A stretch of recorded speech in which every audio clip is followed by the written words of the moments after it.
News FM at Aksyon TV. Filipino, Filipino, Filipino, Filipino. Hoy pare, pakinggan nyo ko. Ito ng tunay na Pilipino. Galing sa baryo sa Pangbato, pumunta ng LA nagtrabaho para makatulong sa nanay dahil sa hirap ng buhay. Pero masaya pa rin ang kulay pag kumain nagkakamay. Yung kanin, chicken adobo. Ayan, sabay sila sa Aksyon TV at Radyo 5, si Remote Control ni Danton Remoto. March 20, diba? March 20, 2012, Tuesday. Para po tayo makapagbalitaktakan, papadala po kayo ng mga mensahe. Magpa-register po muna kayo by texting Radyo 5 space, reg space, name / address / age and send to 2929. Pag nakarehistro na, ipadala ang inyong mensahe sa inyong paboritong remote control by typing RAD5 space message and send to 2929. Kamusta naman ang damage? Ang damage, maliit lamang po. Sa Smart ay piso, sa Globe ay 250. Sabi nga ni Shalala, 250? Oo, diba kagabi birthday ni John Knight. Ang dami ho namin nilafang na pansit. At saka, ang kinain ko lang yung fish, no? Kasi bawal sa akin ang mamoy. San, 2 piso po. Happy birthday ulit, John Knight. Hotline, 355-5535. Kagabi po may nagtanong kung si Rizal po ay talagang ama ng Philippine Comics. Ni-research po natin at tama po siya, no? Ito po ay pag-usapan natin kasaysayan bilang salamin ng kasalukuyan sa unang segment natin na May Saysay Siya! Ano ang naganap sa ating kasaysayan? Balikan natin. May Saysay Siya sa Remote Control sa Radyo 5, 92.3 News FM at Aksyon TV. Ito po mula sa librong Rizal Without the Overcoat ni Ambet Ocampo. Inedit ko po ito. Unang nalimbag noong 1990 at kasalukuyan pa rin, di ba yan talaga si Jose Rizal, the genius of the race, no? Kasalukuyan pa rin nililimbag ng Anvil Publishing, on sale at National Bookstore History Section, National Bookstore, The Total Bookstore. At kumapit kayo. Ito naman tayo sa ating instant translation, as in salin bilis habang basa sa English, translation ni Dando Remoto in Tagalog after milliseconds. So ayan na, Rizal, father of Philippine comics, or si Rizal ay ama ng comics sa Philippines. Hindi lingid sa kaalaman ng marami, si Jose Rizal ay tinatawag ding ama ng Philippine comics dahil sa kanyang nakatatawang drawing na ginawa sa Germany. Noong November 1895, nung siya ay nakadestiyero o exile o pinatapon sa dapitan, gumawa siya ng mga cartoon sa 4 na frames, no? 4 na kahon po yun na nagpapakita ng loob ng isang bahay na may lamang religious icons, mga mesa at saka mga lampara. At may textos. Kumbaga parang comics, may drawing tapos ilalim may teksto na sinulat din ni Rizal, no? Sa unang frame, unang kahon ay may isang babaeng may sakit. Ang sabi ng babae ay inang mamamatay na ako. Ang ako rito spelling yung ACO, the way our grandmothers, no, wrote in Tagalog. Ay inang mamamatay na ako. At ang babaeng nakaupo naman ay sumagot, huwag po kayong matakot. At ako man ay mukhang bata, ako'y bantog na hilot. Aba, ang comics ni Rizal, may aling akala niya mamatay na may dumating na manghihilot. Tapos sa next frame naman, next na kahon, sunod na kahon, ay isang babaeng nagkakamot ng ulo. Ganyan siya, kamot-kamot siya ng ulo. Hindi niya maintindihan. And the other woman answered, paganas namang pirit, pati mga kuto mo. Translation. Ito parang Bicol, pirit pinipilit, no? Taganas namang pirit pati mga kuto mo. Taganas, pwedeng tag-anas, no? No? Taglagas, no? O dumarami namang pilit pati mga kuto mo. So yun yung parang maybe old Tagalog na natin maintindihan, no? Isa namang frame, may kalbo na lalaki, ang sabi niya, kaing-an kayo, kalvo, kalvo. The man points to Tuturo niya ang kanyang ulo at ang sabi niya, puga ka, no? Ang nangyari po rito, yung kalvo po is Spanish, Tagalog din po yan. Kaya pag kayo nasa Spain, sa Madrid, huwag kayo magsabi sa kalbong mamang kalbo dahil yan ay Spanish also. May babae nakaluhod, ang sabi niya, Jesus, ako'y nang lalata. Kung ano po ang naroon sa loob, aswang yata. So yung mamang kalbo ay parang sinapian ng demonyo, quote unquote. Kaya yung babaeng nakaluhod ay nagdarasal, no? Para saan po ang drawing na ito? Huwag isnabi dahil si Rizal ay isang scientifico or scientist.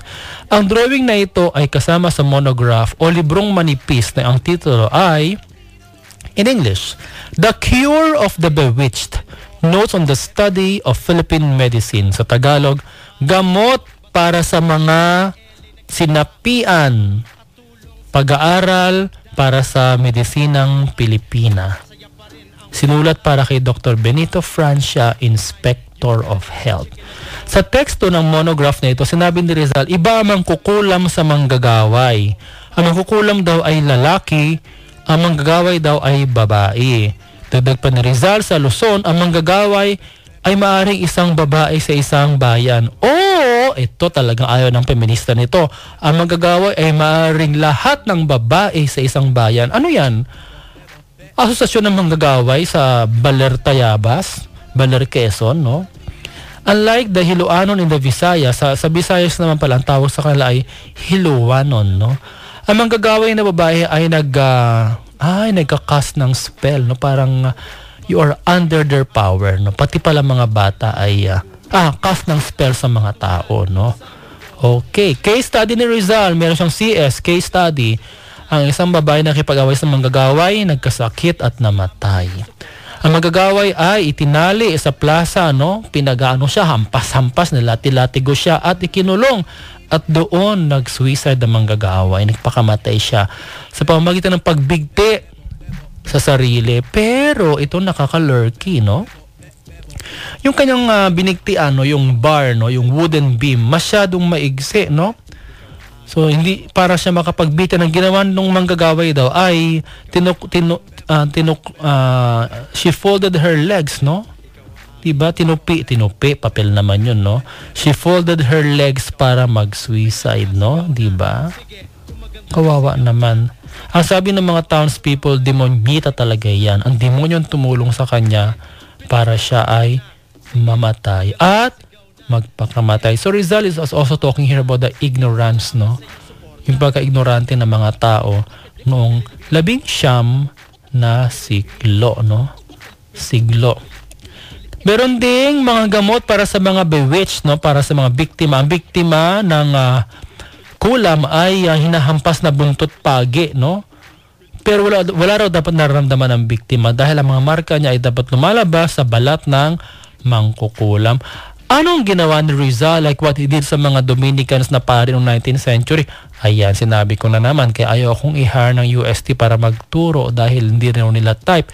Well, I'm just quoting the great national hero Jose Rizal, no? Tinapo niya lahat ng superstitious mambo-jumbo sa labas ng bintana at ginamit ang kanyang pag-aaral sa hypnotismo, experimental psychology, clinical na pag-aaral sa epilepsy, therapeutic na research sa epilepsy, hysteria, at mental deficiency. Nag-aral siya ng mga French books at nakasulat nga siya ng monograph na ito na sinabi niya ang kulam daw ay maring dahilan ng suggestion or auto-suggestion, no? Para meron nagsasuggest sa iyo ng isang bagay na hindi mo malabanan. Grabe naman si Rizal, no? Naka-excel na nga sa dapitan, gumawa pa ng monograph. First monograph on the kulam. Gumawa ng public, di ba yung kanadon, public works? Daanan ng tubig, siyang gumawa nun. Nag-start ng eskwelahan, siyang gumawa nun, no? Hindi lang siya ophthalmologist, kung hindi psychiatrist din, di ba? Gumawa ng pag-aaral sa kulam sa lipunang puno ng superstisyon tungkol sa kulam at iba pang bagay. Pero wala nating kalimutan, ang sabi ko nga last week, si Rizal din kahit matalino, super genius, no? Primus inter pares. Ano yan sa Latin, no? Primus inter pares, no? Nag-iisa lang siya, walang katulad, no? wala siyang kasama, wala siyang katulad, wala siyang katapat. Kumbaga, may sarili siyang universo, no? The Rizal universe of his own, ay tao rin po siya. Na, diba sabihin natin last week, every month, meron siyang pinupuntahang kalapating mababa ang lipad at sila ay nag-amusement, no? Baka naghahabulan lang naman sila, di ba napapaluan-paluan ng puwet, napaka-harmless lang naman siguro ng ginagawa ni Rizal. Pero sabi niya, Jose Alejandrino, yung kanyang roommate, ginagawa yan dapat once a month lang. Yung pagpunta sa babaeng mababa ang lipad. Otherwise, pag more than once a month yan ay isa ng bisyo. Kaya mo yan, Edison, once a month lang dapat ginagawa. Yan, ano? Okay, yan ang ating learning for today from our national hero, the father of Philippine comics, na sinuggest kahapon na ating listener na na-research natin in half a day. O, di ba? Kasi ako nag-edit ng libro. Akong nag-editor niya noong 1990, no? Rizal Without the Overcoat by Ambet Ocampo. Punta tayo sa kasalukuyan kasi may connection niya sa ating second episode na Kalabit sa Balita. Kalabit sa Balita. Sa remote control, sa Radyo 5, 92.3 News FM at Aksyon TV. Dito naman po, bisita po natin ngayon ang First Deputy Prime Minister at Minister of Foreign Affairs ng Czech Republic. At dahil Czechoslovak siya, ang pangalan niya ay Karel. Karel is a common Czechoslovak name. Karel Schwarzenberg. No, dumadalaw po siya sa official visit sa Philippines. At sinabi ni Department of Foreign Affairs Secretary Mr. Albert Del Rosario na ang Philippine-Czech friendship, kasi Czechoslovak, so Czech, ay nagsimula pa noong 1887. Paano nangyari yun? Noong 1887, wala pang Pilipinas. Noong 1887, wala pang Czechoslovakia. Kung alam natin ang ating European history. Pero meron ng dalawang mama na BFF, best friends forever, si Jose Rizal at si Dr. Ferdinand Blumentritt. Diba? BFF yan. They're both scientists. Na dinalaw ni Rizal, ay nako, naka-on ang ating mahiwagang cellphone. Sino naman ito? Hindi naman sana kaaway ko sa politika, minumura na naman ako, no?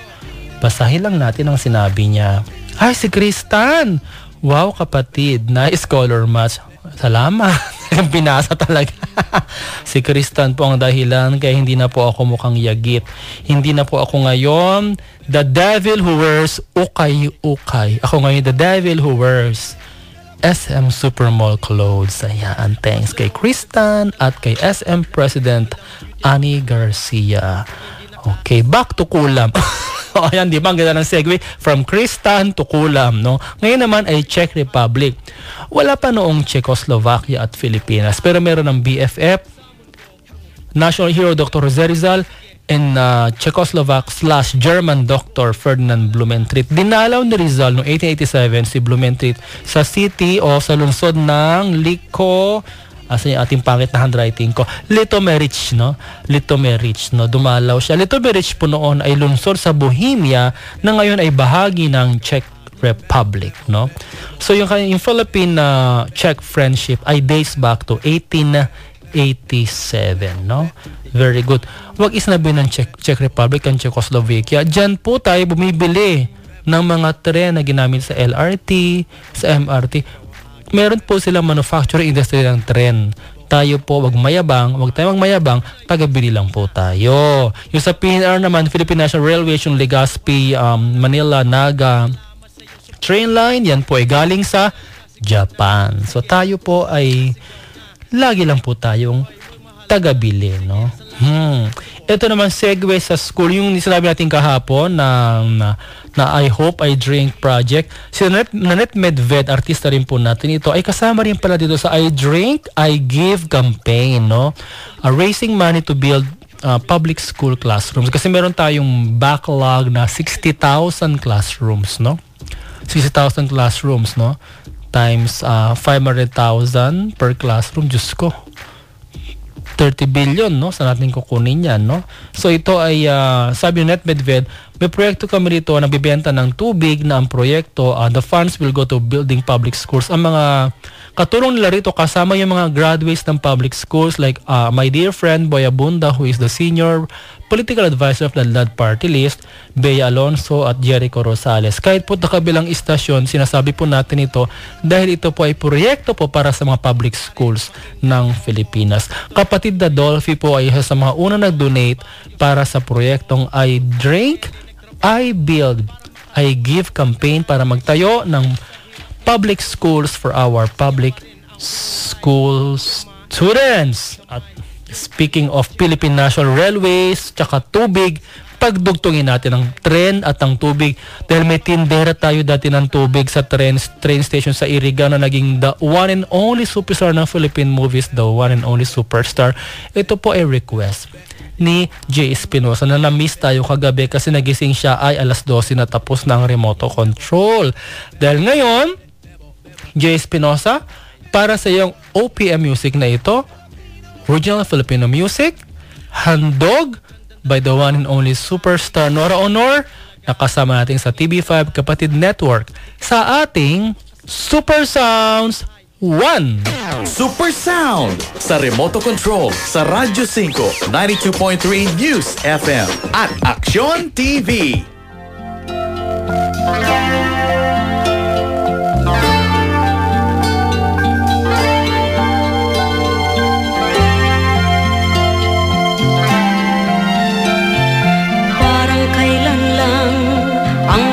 Pangarap ko'y kay hirap abutin.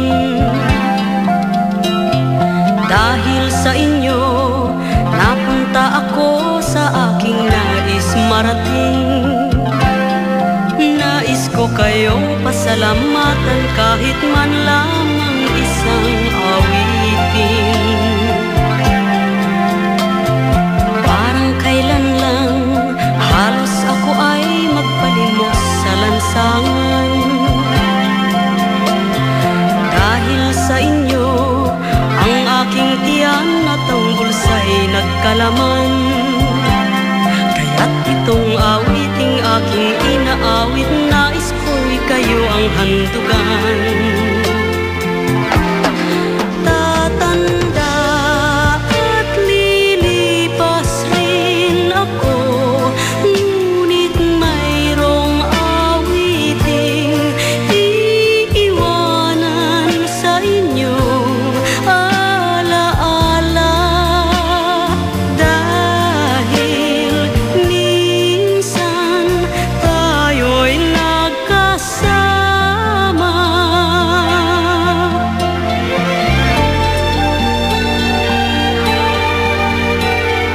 Parang kailan lang ang mga awitin ko ay ayaw pakinggan. Dahil sa inyo, narinig ang isip ko at naintindihan. Dahil dito'y ibig ko kayong ituring na matalik kong kaibigan. Tatanda at lilipas rin ako, ngunit mayroong awiting iiwanan sa inyong alaala. Dahil minsan tayo'y nagkasama. Tatanda at lilipas rin ako, ngunit mayroong awiting iiwanan sa inyong alaala. Dahil minsan tayo'y nagkasama. Tatanda at lilipas rin ako, ngunit mayroong awiting. Yan ang tinatawag na contralto voice, no? Yung talagang the great Nora Honor. At syempre talagang ipakita ang legs, no? Tama ba yan, Edison? Na pumili ka ng picture ni Nora Honor na she really has nice legs. Talagang ipakita na ang legs na maganda ni Nora Honor, no? Nakabalik na po si Ate Guide. Meron naman siya mga meron po siya mga palabas dito sa ating TV5. Huwag pong kalimutan, parating na po, shooting na rin ang pelikula niya. Tangkilikin po natin ang mga pelikula at TV shows sa TV5 ng ating the one and only superstar of Philippine movies, Nora Honor. 11:59 na po. Time check. 10:59. Talaga naman, nahilo na kasi ako. Nakalagay 11:50 na naman ako uuwi. Talagang walang tulugan dito. No, okay lang siya. Very good. 10:59 time check na po. At handa na po. Kumukulo na po. Hisilbi na po ang naglalagablab na balita sa ating News Update. Hoy pare, pakinggan nyo ko. Ito Bawat